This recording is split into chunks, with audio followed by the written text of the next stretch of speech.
ఆత్మ సంబంధమైన జీవితం కలిగిన వాడు తన జీవితమంతా దేవుని స్తుతిస్తాడు. It is my lifetime decision. నా యొక్క జీవితకాలం ఎంతటికి సంబంధించిన నిర్ణయము ఏంటంటే, నా జీవితకాలం అంతా నేను యెహోవాను స్తుతిస్తాను. నేను బ్రతుకు కాలమంతా కూడా నా దేవుణ్ణి కీర్తిస్తాను. అనగా నా చివరి రోజు వరకు, లేక నా చివరి శ్వాస వరకు నేను దేవుణ్ణి స్తుతిస్తాను.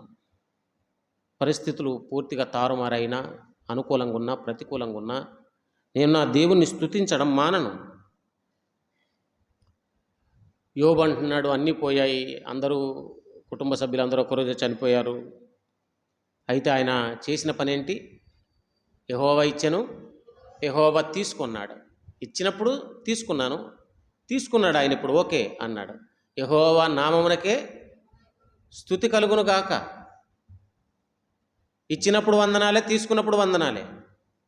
ఇవ్వకపోయినా వందనాలే, ఇచ్చిన వందనాలే. అది దేవుని బిడ్డ బ్రతుకంటే, సంపూర్ణమైన బ్రతుకంటే అది.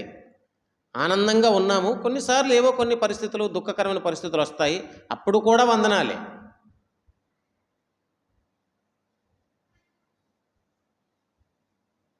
నా బ్రతుకు కాలం అంతా అంటే, ఒక మనిషి బ్రతికిన కాలం అంతట్లో బాధలు రావా, ఇబ్బందులు రావా, ఇరుకులు రావా, శోధనలు రావా అంటే తప్పకుండా వస్తాయి. మనిషి బ్రతుకుతున్నప్పుడు ఏవో ఒకటి శరీరంలో ఉన్నందున, లోకంలో ఉన్నందున ఏవో కొన్ని సమస్యలు ఎదుర్కొంటాడు. అయితే ఆయన అంటాడు, ఏదైనా రానివ్వండి, ఏమైనా జరగనివ్వండి, నా యొక్క జీవితకాలపు నిర్ణయం ఏంటంటే, నేను దేవుణ్ణి స్తుతిస్తాను. నాకు ఇంట బయట, ఒంట్లో లేక మనసులో ఏమైనా రావచ్చు, జరగవచ్చు.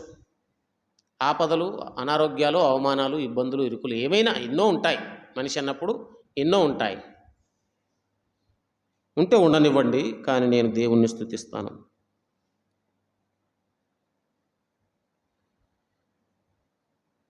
నేను ఆరాధించడము, స్తుతించడము, కీర్తించడం మానను. సాతానుడు దేవుని బిడ్డలు ఆరాధించకుండా ఉండడానికి విపరీత ప్రయత్నాలు చేస్తాడు. ముందుగా వాణ్ణి ఆరాధించాలని వాడు కోరుతాడు. యేసుప్రభు దగ్గరికి వెళ్ళి ఏమన్నాడు? ఒక్క నమస్కారం నాకు చెయ్యి అన్నాడు. వానికి నమస్కారము చేయము అని తెలిసినప్పుడు ఇక మనం దేవుణ్ణి ఆరాధిస్తాము, మనం దేవుని బిడ్డలము కాబట్టి మనం రక్షణ పొందిన వారము, మనము దేవునికి చెందిన వారమని అర్థమైనప్పుడు, సరే మీరు నన్ను ఎలాగా ఆరాధించారు కానీ ఆయన్ను కూడా ఆరాధించకుండా ఉండండి అని ఆటంకాలు వాడు సృష్టిస్తాడు. దానికి ఏవో మనకు అభ్యంతరాలు, అనాలోచనలు, ఆటంకాలు, అవరోధాలు కలిగించడానికి వాడు ప్రయత్నం చేస్తాడు. అయితే వాటన్నిటిని జయించి మనం దేవుణ్ణి స్తుతించు